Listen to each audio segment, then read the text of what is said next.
Hello po, isang magandang umaga po sa inyong lahat. Good morning po. Ngayon po ay 14 ng Hulyo, July 14, at ang oras po dito sa Los Angeles, California ay 6:45 ng umaga. Sunday, walang pasok. Medyo makulimlim. Nais ko lang talakayin itong 8 taong anibersaryo pagkapanalo natin sa Sigalot sa West Philippine Sea. Yan po ang gusto kong talakayin ngayon, mga kababayan, mga minamahal. Welcome po kayo, at medyo mix po ito, paghahalo-haloin ko na kasi parang lang ito review. Napansin ko kahapon na maraming nag-vlog patungkol dyan sa pagkapanalo natin sa Sigalot sa West Philippine Sea. 8 taon na pala yan. Ako nga tanda ko 1 buwan lang si Duterte sa kanyang pwesto ay lumabas na yung desisyon ng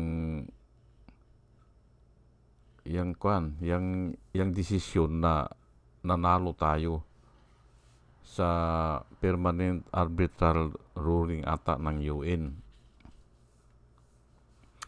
na kung saan ay halos lahat po ng bansa ay hinihintay yung desisyon na yan. Opo, lalo na ang bansang Vietnam, Brunei, Indonesia, Japan, at pati na itong Taiwan. Opo. At buong mundo po ay yung mata ay nakaalalay dyan. Kasi nga, apektado rin sila pati yung malalakas na bansa. Opo. Yung mga superpower ay siyempre dadaan sila dyan sa West Philippine Sea o dyan sa South China Sea. Alangan naman na pagdaan nila dyan, sasabihan sila ng Chinese Coast Guard na this is China territory, this is China territory, go away. Siyempre mabubwisit ka rin Kaya ito nga, inaalalayan nila yan noon pa. Ngayon ay ang pinagtataka ko lang dito, noon, ang pinagtataka ko noon, bakit ito si Duterte na presidente ng Pilipinas ay sinabi niya is just a piece of paper, sabi niya. At sinabi pa niya na ang ating konstitusyon ay wala yan, sabi niya. Ay bakit ganon? Ay siya ay naging presidente po. Siya ay naging presidente sa pamamagitan po ng ating konstitusyon. Tapos, nung siya na ang presidente, ay parang sinabi rin niya, is just a piece of paper. Ayan po Hindi ba? Ay samantalang sa iba, ay lalo na ang Vietnam po ay tuwang-tuwa dyan sa desisyon na yan. At yan po ang ginagamit nila ngayon, yung desisyon. Kasi nga, batas po yan Batas yan na kailangan i-implement o ilaban o pangatawanan. Kailangan i-assert. Ay kung hindi mo i-assert yan, ay hindi ka leader. Hindi ba? Ang leader kasi, kailangan i-assert mo yung authority mo. Ay bakit ito ngayon kay Duterte ay ayaw niya? Nilagay lang niya sa eskaparate, hindi ba? Nilagay lang niya doon eh. Itinago lang niya sa eskaparate, hindi ba? Hindi niya ginamit. At sinabi pa nga niya, ang napakasama diyan ay is just a piece of paper. Ay mali po yun. Mali po yun. Pero ngayon, hindi na ako nagtataka. Hindi na ako nagtataka kasi nga pala ay siya ay kaibigan ng China o sinuportahan siya ng China nung eleksyon at marami silang nakukuhang pabor sa China. At sinabi pa niya ay although napabiro lang tinignan ko po kung saan niya sinabi yan ay ang mga nanonood pala sa kanya sa media people, ang nanonood sa kanya ay mga Chinese. Nung sinabi niya na gawin na lang probinsya ng China ang Pilipinas, naku po. Hindi ba? Kung ano ang gustong marinig ng China, yun ang sinasabi niya. Itching ear yan, ganyan po, itching ear. They will accumulate for themselves teachers or speakers who will say what they want to hear. Ayan po, itching ear po ang tawag dyan. Hindi ba? Gusto nilang marinig yun eh. Nagtatawanan pa nga eh. At mayroon pang ibang mga Pilipinong manaan doon. Ganyan po ang nangyari grabe po ang pagwalang hiya ng dating presidente sa bansang Pilipinas o sa mga Pilipino. Ayan po. Pero bago po akong magpatuloy, ay nais ko lang munang pasalamatan itong mga batch number 2 po. Ito po sila ng aking listahan na yung subscriber po. Ito po sila, si Pussycat, si Doris May, si Antonino, si Ronel, A.B. Cumpio, Joey Valenzuela, third pangatlong, User NB, Parot, Pabs Naranja, Romel Solier, Padua Lloyd Trabiel, Andre Sinario, Jonah Canao, Rosana Kawili. Salamat po sa inyong lahat. Ber Orozco, Ernie Caliago, Christine Joranas, Digna Umali. Medyo hindi ko na mabasa. Medyo mataas na naman siguro ang sugar ko ngayon. Naparami ang kain ko kahapon eh. May handaan kasi kahapon. Julie Antam,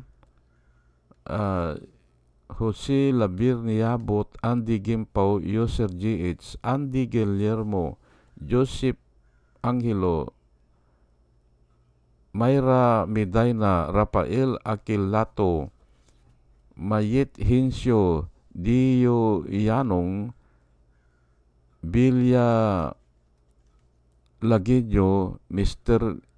Yang Toy, hindi ko talaga mabasa.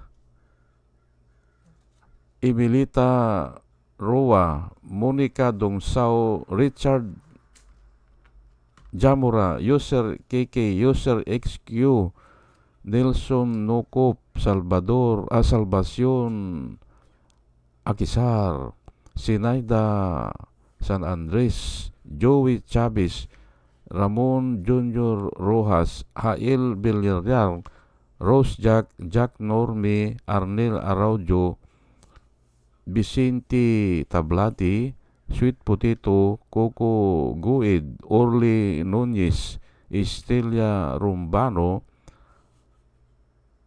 Arian Mendoza, Nieves Olaviris, ah, Aldrin Impalmado, Malaya Mendoza, Rolando Dordas, Mir Cabrera, Rolando Oliver Mamon ng La Paz, Iloilo, Ana Marie Aldisimo, Eli Casli, Maria Rivera, Marudaan at saka si Manuel Diwa. Salamat po sa inyong lahat. At ito naman po ang mga vloggers na nire-recommenda ko po sa inyo na talagang marami tayong matututunan. Ito po sila, no? Si Michael Apasible Bulletin, Attorney Insurrecto, Bunyog Pagkakaisa, Vlogcaster Armandin, Engineer Tuto Kausing. Ito mayroon siyang blinag kahapon na maganda, yung distansya ng pugo sa mga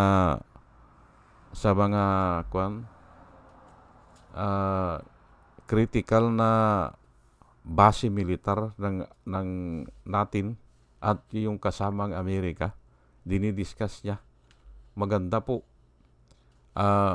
Aling Marie, Mr. Sa Totoo Lang To, Christian Isguera, PMTJR Vloggers, Action Man, yung layo ng pugo sa mga military base natin, ang lapit lang pala. Isa yun sa yung pinakita niya ni Engineer Tuto Kausing, yung Sangli Point Cavite, dyan sa pugo, dyan sa Kublandya ata yan. Ay wala pang 1 kilometro.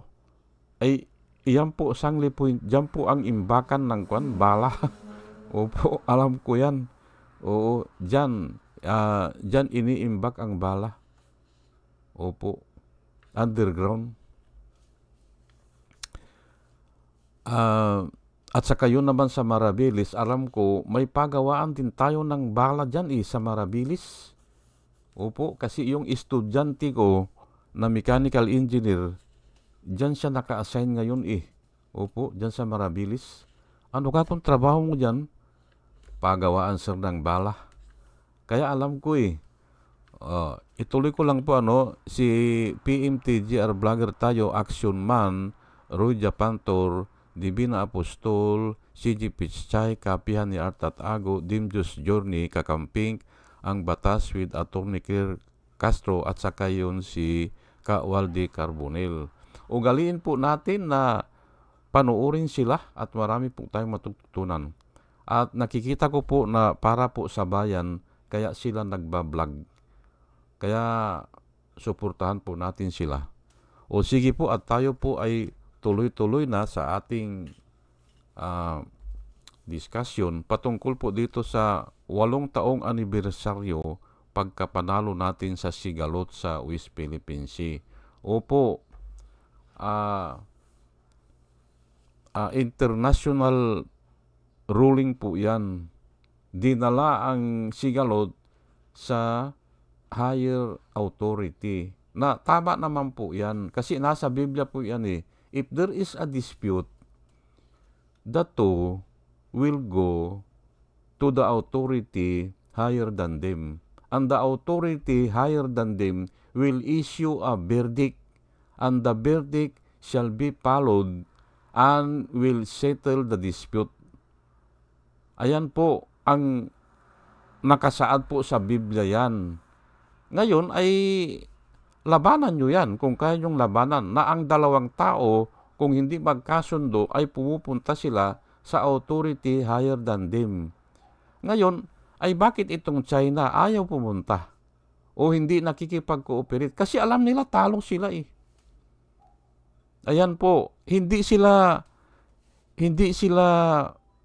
makikipag-cooperate dyan sa international court na yan o kung ano man ang tawag dyan. Kasi alam nila natalo sila. Kaya ang gusto nila, bilateral, dalawa lang daw. Ay wala naman nangyayari na ganyan.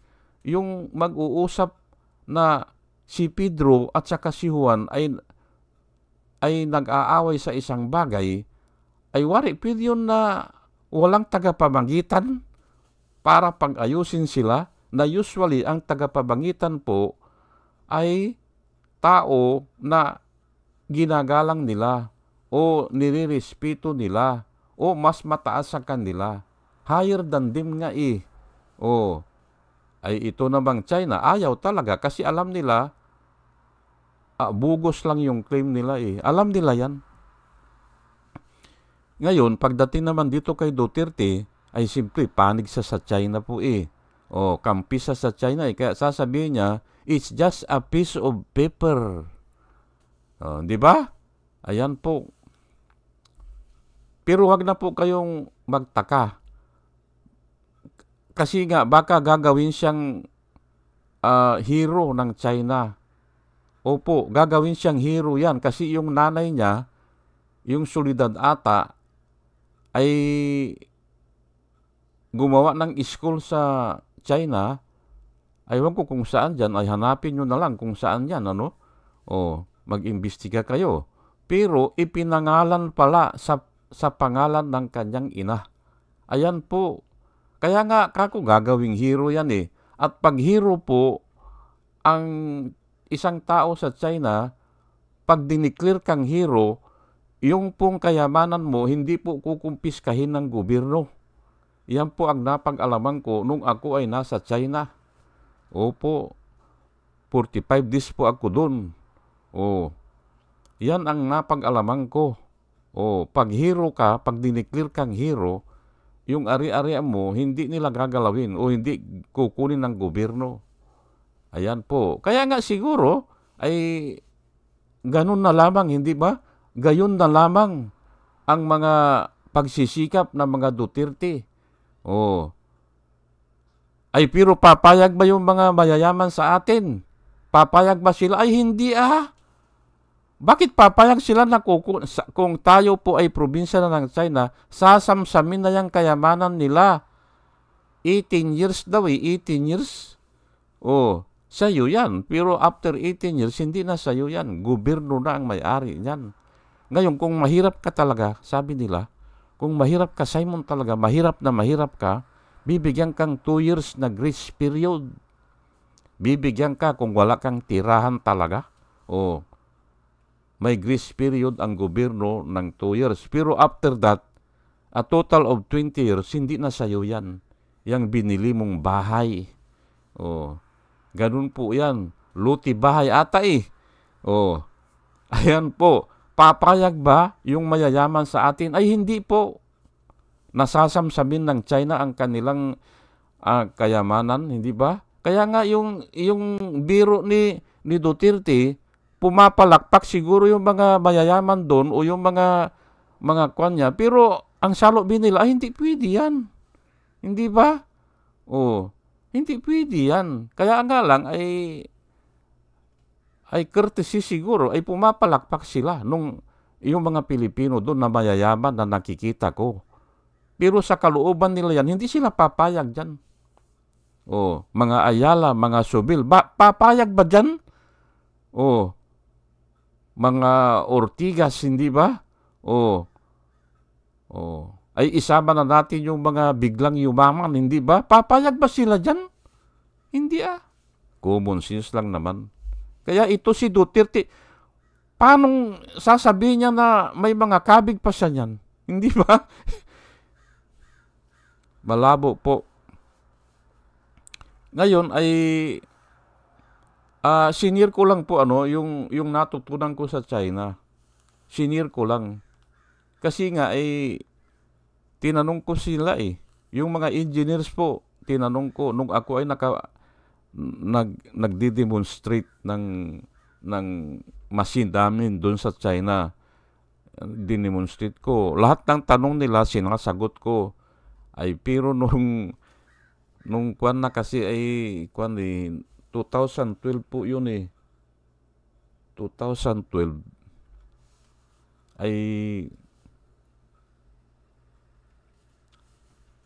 ay kwan po yan. Kasagsagan nung sigalot dyan sa Baho de Masinloc. May bisita kami ah. Yan nga. Oh.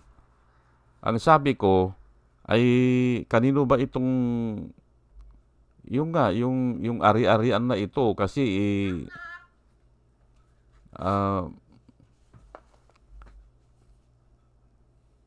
Nene,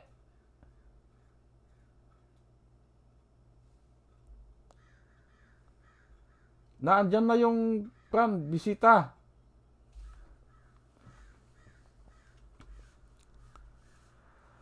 Yun nga, ang sabi nila sa akin ay, ari ng bus namin ito, sabi niya. Ay, bakit kako hindi sinisequester yan? Sabi ko, bakit hindi kinukuha ng kwan? Bakit hindi kinukuha ng,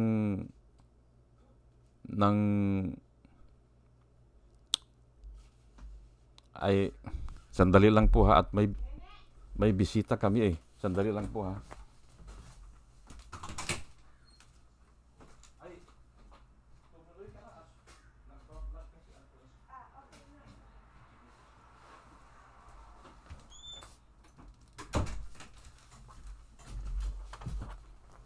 May naghatid po ng kwan eh, ng bagahe. Sorry po ha, sorry lang po ano. Iyon nga, ang sinabi ko ay bakit hindi kinukuha yan, kako, yung mga ari-arian niya. Ay hero daw yung lolo niya, hero. Kaya alam ko yan eh. O ayan ano, sinir ko lang po sa inyo. At mamaya itutuloy ko yan kung may oras pa. Ito po ang verse na kwan ano, na nagagamitin ko. Bakit ang mga teritoryo po ay ino-honor po ng Diyos yan. Opo. Kasi nanggaling po sa Diyos yan eh. Remember, ang kuman sa mag-asawa noon o yung mga unang tao noon kay Noah at saka kay Adan na magpakarami kayo. Yan po ang sinabi. At punuin nyo ang mundo ng tao. Yun po ang kuman sa kanila eh. Remember ha, sa mag-asawa po ha, yun po ang sinabi. Ngayon ay hindi sinusunod ng mga tao eh. Naandun lang sila sa lugar na isang Babel. Ayan po, at ito po ang kwento dyan. And the Lord said, if they have begun to do this, yung gumagawa sila ng tower eh, na napakalaking tower, ayaw nilang umalis doon. Siguro maganda yung lugar at gagawa sila ng tower that can reach heaven at isusulat nila ang kanilang pangalan doon sa tower. Lahat ng pangalan siguro para daw hindi sila makalimutan ng mga tao. Kasi mamamatay nga sila eh. Ay ang mga edad ata ng tao noon ay umaabot na ng 700 years. 700 years. Pero kay Noah, umaabot pa ng 900 years. Opo. Ay ayaw daw nilang makalimutan. Kaya nga sinusulat nila ang kanilang pangalan. Ay nagalit ang Diyos doon. Ito po Genesis 11 verse 6 hanggang 8 And the Lord said, if they have begun to do this as one people speaking the same language, then nothing they devise will not be beyond them. Ang ibig sabihin, magagawa nila yan talaga. Kasi nga, 600 years ang tao gagawa ng tower kaya nila. Opo. Hindi ba? Nothing will hold them to do this. Yung gagawa sila ng tower that will reach heaven. Yun ang gusto nila. Napanood ko po yan, yung tower ni Babel.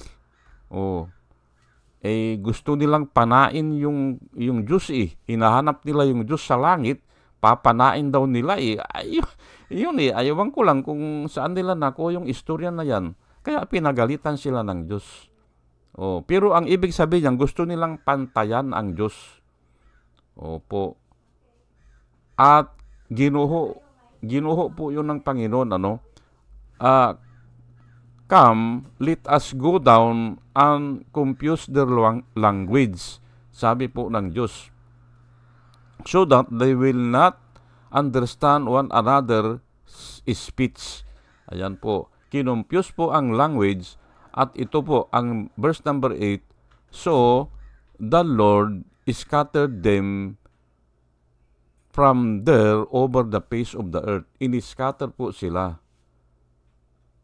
May kanta po dyan nung bata kami, yung inchik tumalsik, yung hapon tumilapon. Kaya nga ganon. Tandang-tanda ko yan kasi kinakanta namin yan nung grade 1. O, inchik tumalsik, hapon tumilapon. Ayun. Kaya nga, ang tao po ay iba-iba.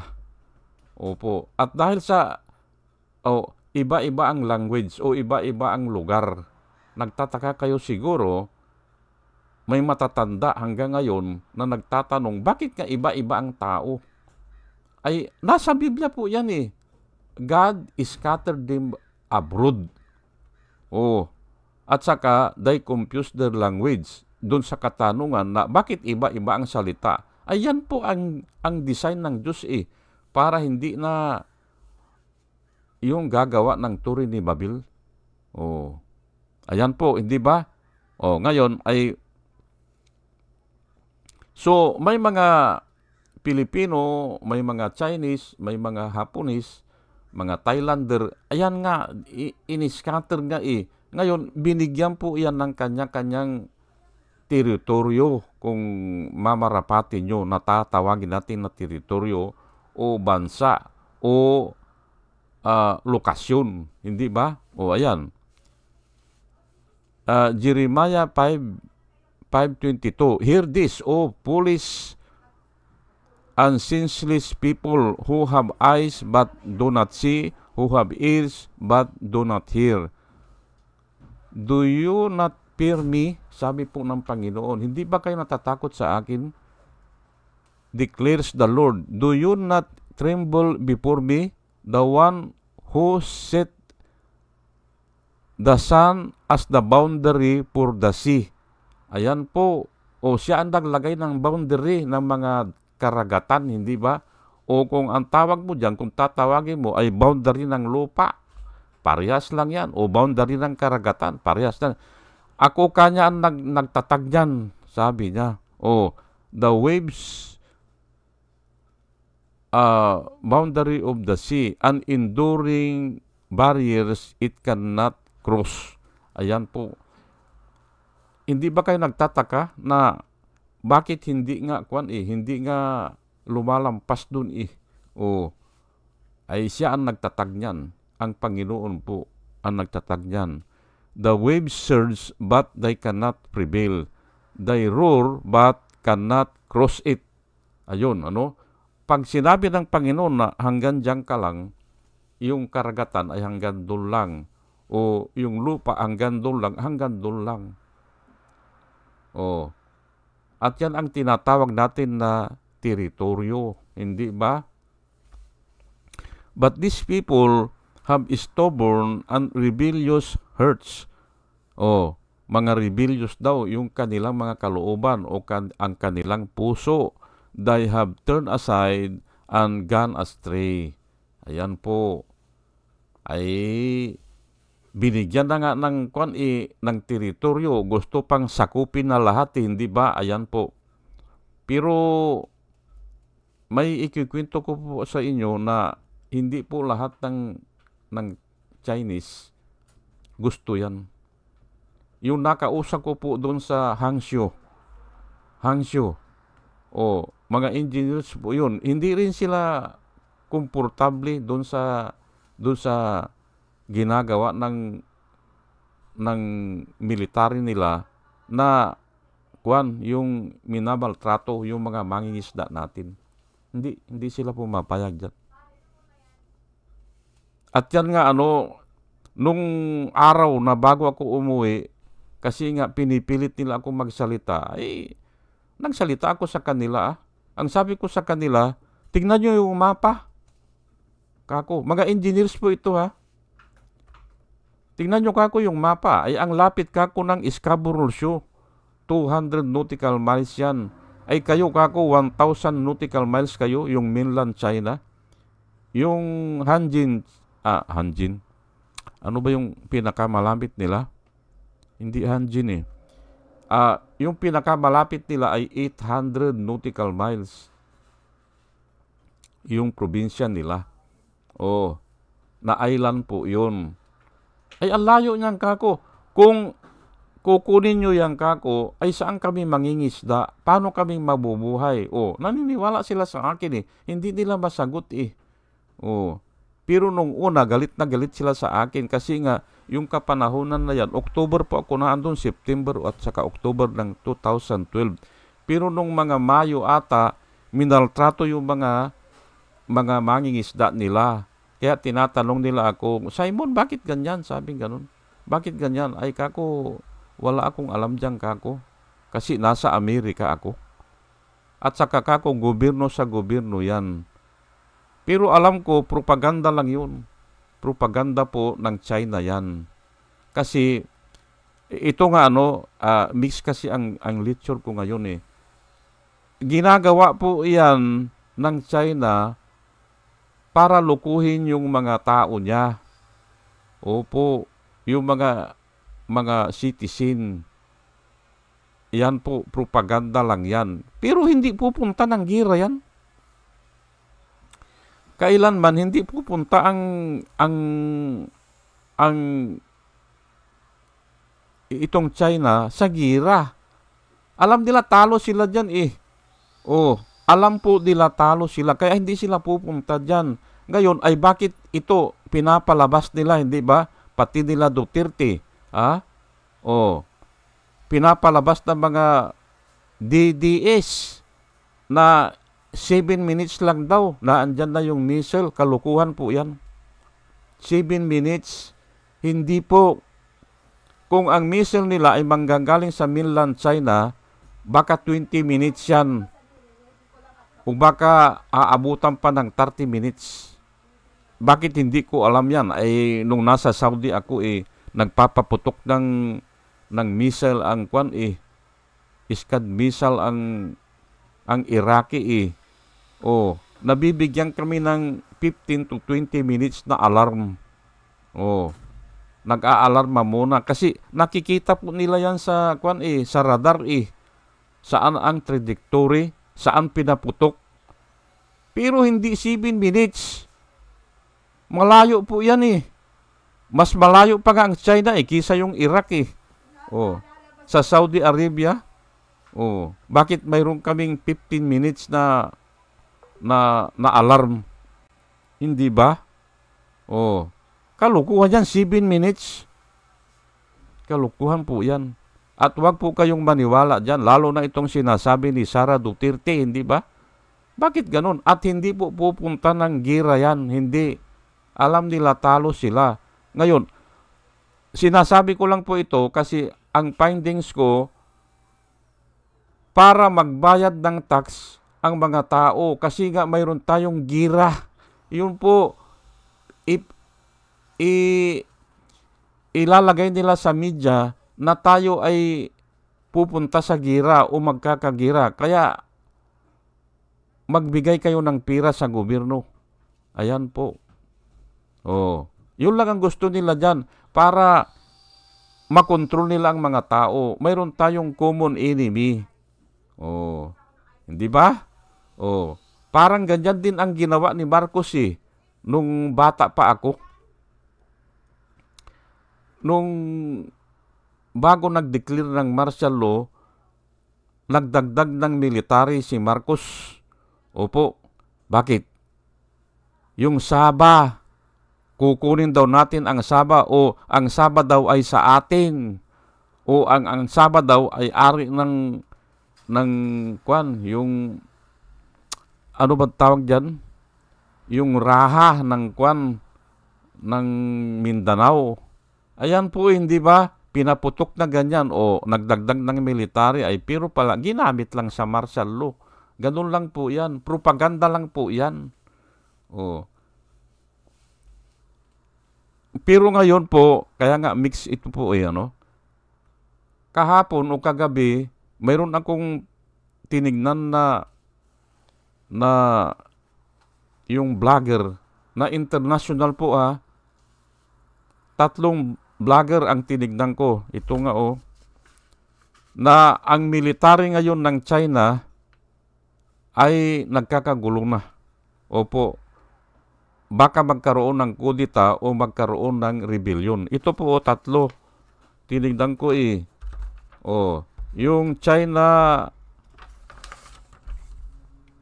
Observer 2 weeks ago 160 view, 1,000 view at saka yung China Insider 1 day ago China Insider 67,000 view. Marami na po na ang inuulat nila ay baka magka-civil war na sa China. At yan ay pinangungunahan na ng mga military. At yan din po ang sabi sa akin nung naandun ako. Simon, kanya 10 years from now, sabi niya. 2012 po yun October 2012, magkakagira o magkaka-civil war. Bakit kako? Bakit kayo magkaka-civil war? Kalukuhan yan kako. Hindi kanya. Kami kanya mga 40 years old, 42 years old sila Ayaw na namin ang komunista. Ayaw na namin, sabing ganun. Bakit kako? Ay wala kaming bahay sabi nila Ayun nga, ikinuwento nila sa akin na kinukuha ng gobyerno yung mga bahay. Bibili kami kanya, ay pag nabayaran na namin, ay ari na ng gobyerno. Ayaw na namin. Ang sabi ko sa kanila, bakit pa kayo nagtatrabaho? Sabi ko sa kanila, bakit pa kayo nagsisikap? Ganyan pala kako. Yan na nga sir sabi nila Ayaw na namin magtrabaho. Sabi nila hindi ba? Kaya mayroong movement po dyan sa China ngayon, yung mga bata, nakahiga na lang Ang tawag nila, let it rot. Hayaan ng mabulok. Let it rot. Humihiga na lang. Sa mga kalsada, sa bahay, sa opisina, humihiga na lang kasi wala din naman trabaho O wala din namang saysay ang buhay Yan ngayon ang problema ng China. Plus pa, nung naandun ako, ang problema na nila ay, Simon, sabi nila sa akin, the cost of labor in the last 10 years was doubled. Ano ka kung ibig mo sabihin? Ay tumaas ang labor sabi nila Kaya nangalugi sila Yung mga kumpanya dyan sa China, nangalugi po yan. Kasi nga, wala na silang labor. Kasi nga, yung one-child policy nila noon. Yung one-child policy, ilang taon na kako yan? Mga 40 years, sabi nila. Sabi ko sa kanila, paabutin nyo pa kako ng 50 years yan. Yung one-child policy. Babagsak na kayo. Babagsak kayo kako. Kasi mawawalan kayo ng tao One-child policy? Sino ba kako ang nag-propose yan? Ayun daw, magagaling na insik. Hindi ba? Mga pantas. Ang tawag nila pantas. Mali kako yan. Kako sa kanila, wag kayong magalit sa akin. Nasa Biblia po, wag kayong magalit kako sa akin. Nakasulat po, children are blessings from above. Labanan nyo kako yan. Labanan nyo. Tama ka Simon, sabi nila. Kasi ngayon kanya, wala na kaming libur. Napakataas na ng libur. At yung mga bata dyan, yung mga 30 years old, ayaw magtrabaho. Kasi 4 ang supporters nila Apat ang lulo nila, lula. 2 magulang, 4 ang lula, sinusuportahan. Hindi nagtatrabaho. Mga diabetic na nga ayaw kong maniwala sa kanila. Pero nung pumunta ako ng mall at saka yung mga park, ay wala na nga akong makitang bata wala. Puro matatanda. Pumunta ako ng park, makita ko, ang nasa park lang, puro mga puti na ang buhok. Ang dami. Pero bata, wala akong makita. Pati sa mall, wala. Ayan po. At ngayon, nire-rectify na nila. Nire-rectify na nila. Oh. At ang latest ngayon, yung pagbaha dyan o yung mga sinkhole. At naniniwala ako doon sa nag-aalsa na yung mga military. Naniniwala po ako dyan. Opo. Ini-expect ko na yan kasi sabi nila 10 years from now, sabi nila ay ilan na ngayon? 12 years na eh. Oh. Magkaka-civil war. Pero kako sa kanila, hindi mangyayari yan. Sabi ko sa kanila, hindi mangyayari yan. Bakit? Simon, sabi nila, bakit ganyan ang sinasabi mo? Salapi, kako. Pag naandun na kako yung mga young generation at pinahawakan na ng salapi, ay maiibayan kako. Maiibayan. Gusto ng tao kasi kako magpayaman. Ang tao kasi kako kurap. Sabi ko sa kanila, kurap ang tao. Kaya maiiba. Ayun. Ay ayaw nilang maniwala sa akin. Ay pero yan kako ang kuwang ko. Pag ang nakaupo dyan ay nakakakuha ng mga payula. Hindi ba? Mga payula. Oh, parang sa atin. Yung mga senador natin, kumakabig yan sa pugo. Oh, hindi ba? Oh. Si Lito Lapid, hindi ba? Oh, wala daw siyang pakialam dyan. Ay, bakit ganun? Hindi ba? Ay, bakit doon mismo nagtayo sa Purak, Pampanga? Ayan po eh. Yun po ang example ko sa kanila na naobserbahan ko kako na yun sa aming kako, mga si Binay ayaw sa kurap ayaw sa kwan yung kwan, yung pamilya mo lahat ay kwan na, anong tawag doon? Oh. Kwan? Nakalimutan ko na yung lahat na ng pamilya ay nasa kwan na. Political dynasty. Ayaw ni Binay yan. Hindi ba? Oh. Lahat yung mga nagrarally. Oh. Noon. Ay, kumustahin mo ngayon? Si Kunalan nga kwan pala yan ni Tuto Kaus. Kwan kwan pala sino? Si Atty. Inso. O, kasamahan niya sa kwan pala yan student leader pala yan si Kunanan. O, ay ngayon, ano ngayon? Ganon po ang tao. Yan po ang pinapanhik ko sa inyo. O, ganon po talaga ang totoong tao. Tunay na tao po yun. Yung ganon. Yan po ang nakasaad sa Biblia. Maaalis lang yan kung ikaw ay kinahabagan ng Diyos. Oh. Yan po ang sinasabi ko dun sa mga Chinese na nakausap ko. Nabibigla nga sila sa akin Simon, you are intelligent. Sabing ganun sa akin You are very intelligent. Kasi pag nagbuka ako ng bunga nga, Biblia ang sinasabi ko Oh, ganun po yan.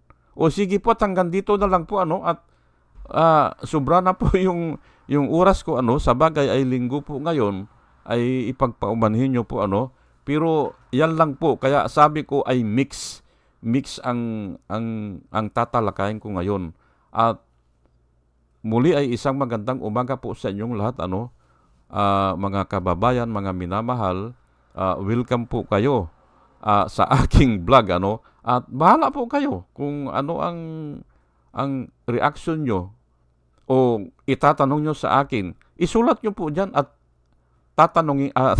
sasagutin ko po yung katanungan nyo. O sige po at muli ay isang magandang umaga at salamat po sa inyong lahat. Salamat po sa inyong pakikinig. Salamat po.